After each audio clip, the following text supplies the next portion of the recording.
ప్రతిరోజు ప్రత్యేక హోదా గురించి మాట్లాడారు. ప్రతిపక్ష నాయకునిగా చంద్రబాబు గారు ముఖ్యమంత్రిగా ఉండగా, చంద్రబాబు గారు బీజేపీతో పొత్తు పెట్టుకున్నాక ప్రతిపక్ష నాయకుడిగా జగనన్న గారు ఎన్నో నిరాహార దీక్షలు చేశాడు స్పెషల్ స్టేటస్ కోసం. ఆ రోజు జగనన్న గారు అన్న మాట, మూకుమ్మడిగా అందరు ఎంపీలు రాజీనామా చేద్దాం, అప్పుడు బీజేపీ పార్టీ ఎలా స్పెషల్ స్టేటస్ ఇవ్వదో చూద్దాం అన్నారు. ఆ తర్వాత ఎన్నికలు వస్తే స్పెషల్ స్టేటసే నినాదంగా తీసుకొని జగనన్న గారు మొత్తం ఎంపీలను నాకు ఇవ్వండి, నా ఎంపీలను గెలిపించండి, నా ప్రభుత్వాన్ని తీసుకురండి, కేంద్రంలో స్పెషల్ స్టేటస్ ఎలా రాదో చూద్దాము, కేంద్రం మెడలు వంచైనా సరే స్పెషల్ స్టేటస్ తీసుకొస్తామన్న మాట అవాస్తవమా? తీరా అధికారం లేకొచ్చినాక ఒక్కటంటే ఒక్కటైనా నిజమైన ఉద్యమం చేశాడా జగనన్న గారు? ఒక్కసారంటే ఒక్కసారైనా బీజేపీని నిలదీయడం కాదు కదా, కనీసం మాట వరుసకైనా స్పెషల్ స్టేటస్ ఏదండి అని ఒక్కసారైనా అడిగిన పాపాన పోలేదు. అసలు స్పెషల్ స్టేటస్ మనకు లేదు కదా, ఇప్పుడు స్పెషల్ ప్యాకేజీ కూడా లేదు. ఏమొచ్చింది విశాఖపట్నంకి? విశాఖపట్నం స్పెషల్ రైల్వే జోన్ చేస్తామన్నారు, ఇచ్చారా? ఉత్తరాంధ్రకు స్పెషల్ ప్యాకేజ్ అన్నారు, ఇచ్చారా? శుభ్రంగా ఉన్న ఉక్కు ఫ్యాక్టరీ, వైజాగ్ స్టీల్ ఫ్యాక్టరీ, అసలు వైజాగ్కే తలమానికం, అలాంటి దాన్ని తీసుకెళ్లి ఇప్పుడు సర్వనాశనం చేస్తున్నారు. ఇక్కడే ఉంది గన్నవరం పోర్టు. రాజశేఖర రెడ్డి గారు ఉన్నప్పుడు గన్నవరం పోర్టు ప్రభుత్వానికి కూడా ఒక స్టేక్ ఉండాలి అని చెప్పి రాజశేఖర రెడ్డి గారి ఆలోచన చేస్తే 30 ఏళ్ల తర్వాత మళ్ళీ గన్నవరం పోర్టు ప్రభుత్వం చేతుల్లోకి రావాలి అని రాజశేఖర రెడ్డి గారి దాన్ని అలా డిజైన్ చేస్తే ఇప్పటికే 15 సంవత్సరాలు అయిపోయింది. రాజశేఖర రెడ్డి గారు ఉంటుంటే, ఆయన ప్లానే గనక అమలై ఉంటే ఇంకొక 15 ఏళ్లకు ఆ గన్నవరం పోర్టు మళ్ళీ ప్రభుత్వం చేతికి వచ్చేది. అలాంటిది ఆయన కొడుకై ఉండి జగన్మోహన్ రెడ్డి గారు ఏం చేశారు? కేవలం 600 కోట్ల రూపాయలకు అదానికి మొత్తానికి అంటగట్టేశారు కదా గన్నవరం పోర్టు.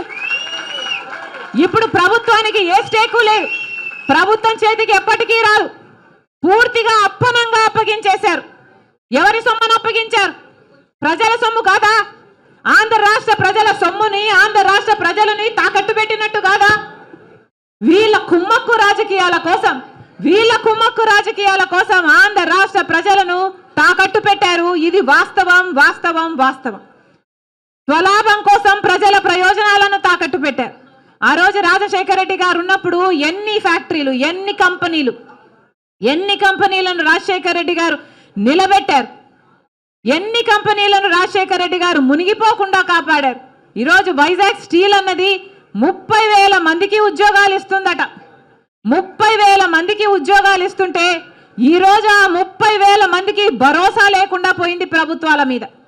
30,000 మంది, వాళ్ళ కుటుంబాలు, ఎంతమంది బిడ్డలు, వాళ్ళ భార్యలు, ఇంతమంది జీవితాలకు భరోసా ఇచ్చిన ప్రాజెక్టు ఎప్పుడు కాంగ్రెస్ పార్టీ అధికారంలో ఉండగా ఇందిరమ్మ గారు వచ్చి శంకుస్థాపన చేసి కట్టిన ప్రాజెక్టు, రాజశేఖర రెడ్డి గారు ముఖ్యమంత్రి ఉండగా 3 మిలియన్ టన్నులున్న ప్రాజెక్టుని రాజశేఖర రెడ్డి గారు 7.5 మిలియన్ టన్నుల ప్రాజెక్టుగా చేస్తే ఇప్పుడేమో ఇప్పుడున్న ప్రభుత్వాలు, రాష్ట్ర ప్రభుత్వాలు, కేంద్ర ప్రభుత్వాలు మొత్తం ప్రాజెక్టునే నిర్వీర్యం చేస్తున్నాయి. కనీసం లాభాలు రాకుండా, కనీసం ఆ ఉన్న వాళ్ళకి కనీసం ఈ భూములు మిగులుతాయని కానీ, కంపెనీ మిగులుతుందని కానీ భరోసా ఈరోజు లేదు అంటే అది కేంద్ర రాష్ట్ర ప్రభుత్వాల వైఫల్యాలు కాదా? ఆలోచన చేయండి. మళ్ళీ చెప్తున్నాం, బీజేపీ ప్రభుత్వం అధికారంలో 10 సంవత్సరాలుగా ఉంది. మనకు స్పెషల్ స్టేటస్ ఇవ్వలేదు, పోలవరానికి కావాల్సిన 90% నిధులు ఇవ్వలేదు, మనకు రాజధాని ఇవ్వలేదు, సంవత్సరానికి 2 కోట్ల ఉద్యోగాలు బిడ్డలకు ఇస్తామన్నారు. 10 సంవత్సరాలలో 20 కోట్ల ఉద్యోగాలలో ఆంధ్ర రాష్ట్ర బిడ్డలకు కనీసం 1 కోటి ఉద్యోగాలు రాలేదు, 10 లక్షల ఉద్యోగాలు రాలేదు, 1 లక్ష ఉద్యోగాలు రాలేదు.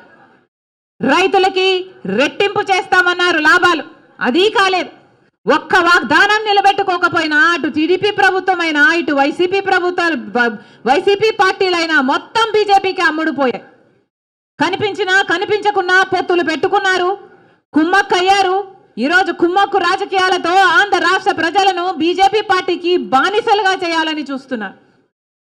అందుకే ఈరోజు కాంగ్రెస్ పార్టీ ఇంత గట్టిగా నిలబడింది అంటే దానికి కారణం ఈ ప్రభుత్వాలు, ఏదైతే వైసీపీ అయినా టీడీపీ అయినా ఈ ప్రజా వ్యతిరేక ప్రభుత్వాలు ఉన్నాయో అవి పోవాలి, మళ్ళీ కాంగ్రెస్ పార్టీ అధికారంలోకి రావాలి. రాజశేఖర్ రెడ్డి గారు ఏదైతే 2 సార్లు కాంగ్రెస్ పార్టీ నుంచి ముఖ్యమంత్రి అయ్యారు, అప్పుడు రాజశేఖర్ రెడ్డి గారు అన్ని పథకాలు చేయగలిగారు అంటే ఎలా చేయగలిగారు? ఎందుకంటే ఇక్కడ రాష్ట్రంలో రాజశేఖర్ రెడ్డి గారి కాంగ్రెస్ ప్రభుత్వం ఉంది, కేంద్రంలో రాజశేఖర్ రెడ్డి గారికి అనుకూలంగా ఉండే కాంగ్రెస్ ప్రభుత్వం ఉంది. కనుకనే రుణమాఫీ లాంటి కార్యక్రమాలు కూడా ఎంతమంది లక్షల మంది రైతులకు 2 లక్షల 4 లక్షల మీకు అప్పు ఎంతుంటే అంత అని రుణమాఫీ చేసిన ఘనత రాజశేఖర్ రెడ్డి గారిదంటే అది సాధ్యమైంది కాంగ్రెస్ పార్టీ అధికారంలో ఉంది కాబట్టి. ఉపాధి హామీ పథకం రాజశేఖర్ రెడ్డి గారు అంత అద్భుతంగా చేయగలిగారు అంటే దానికి కారణం కేంద్రంలో కూడా అప్పుడు కాంగ్రెస్ పార్టీ ఉన్నింది కాబట్టి. అందుకే చెప్తున్నాం, ఈ మతతత్వ బీజేపీ పార్టీకి రాజశేఖర్ రెడ్డి గారు పూర్తిగా వ్యతిరేకి. అందుకే మనందరం కూడా బీజేపీ పార్టీని తుంగలో తొక్కాలి. ఇక్కడున్న వైసీపీ పార్టీ అయినా తెలుగుదేశం పార్టీ అయినా ఆ బీజేపీ పార్టీకి తొత్తులుగా మారాయి కాబట్టి వాళ్ళను కూడా ఇంటికి పంపాలి. కాంగ్రెస్ పార్టీ అధికారం లేకొచ్చిన రోజున రాహుల్ గాంధీ గారు మొట్టమొదటి వాగ్దానం, మొట్టమొదటి సంతకం ప్రత్యేక హోదా మీద ఫైలు మీదనే పెడతానన్నాడు. అందుకే మరొక్కసారి కాంగ్రెస్ పార్టీలో ఉన్న కార్యకర్తలందరూ, నాయకులందరూ ఈరోజు సైనికులుగా పనిచేయాల్సిన అవసరం ఉంది.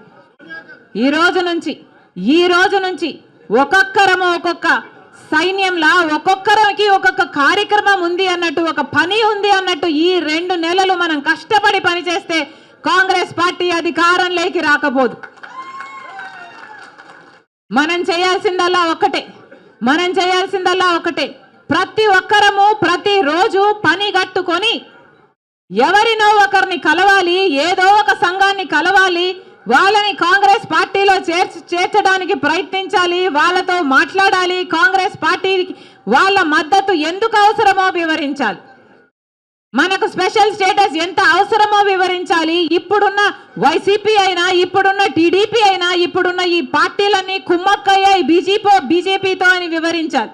వాళ్ళు బానిసలే కావడం కాదు, అసలు ఆంధ్ర రాష్ట్ర ప్రజలను కూడా బీజేపీ పార్టీకి బానిసలను చేయాలని చూస్తున్న ఈ పార్టీలు అన్న విషయాన్ని వివరించాలి. ఎంతమందిని వీలైతే అంతమందిని కాంగ్రెస్ సపోర్టర్లుగా తయారు చేయాలి. సోషల్ మీడియాలో మీ అందరూ కూడా ఎంతో కొంత యాక్టివ్గా ఉండాలి. కాంగ్రెస్ పార్టీని బలపరిచే కార్యక్రమం ఒక్కొక్కరము ఒక్కొక్క సోల్జర్ లాగా చేపట్టాలి. అప్పుడు చూద్దాం ఎందుకు కాంగ్రెస్ పార్టీ అధికారంలోకి రాదో, అప్పుడు చూద్దాం ఎందుకు మనకు స్పెషల్ స్టేటస్ రాదు. ఈ ఎన్నికల కోసం ఇంతగా పని చేయడానికి, ఎంత దూరమైనా పని చేయడానికి నేను రెడీ. మీరు రెడీయా?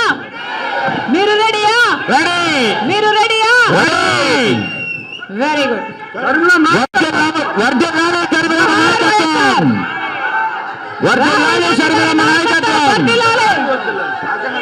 రాజన్న రాజ్యం.